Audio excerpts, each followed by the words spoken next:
السلام علیکم۔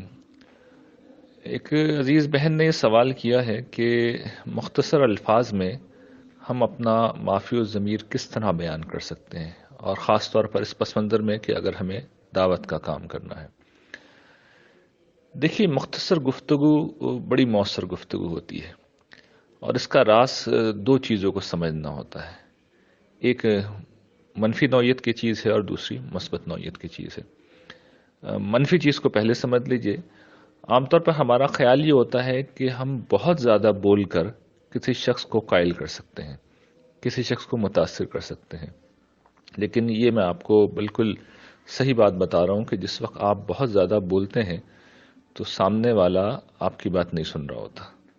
آپ جتنا کم بولتے ہیں سامنے والا اتنا ہی توجہ سے آپ کی بات سن رہا ہوتا ہے۔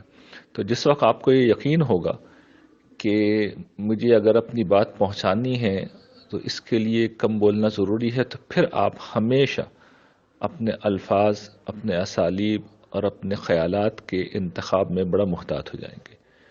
تو پہلی بات تو اس بات کو سمجھ لینا ہے کہ زیادہ نہیں بولنا بلکہ کم بولنا ہے اگر ہمیں کوئی مؤثر اور مدلل گفتگو کرنی ہے۔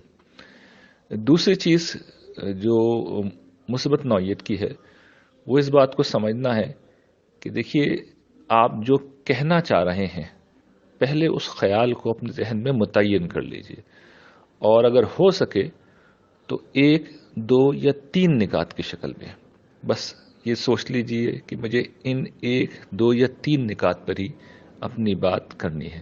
جب نکات متعین ہو جائیں گے تو آپ کو معلوم ہو جائے گا کہ پہلا نقطہ ڈلیور ہو گیا، دوسرا ڈلیور ہو گیا، تیسرا ڈلیور ہوگا۔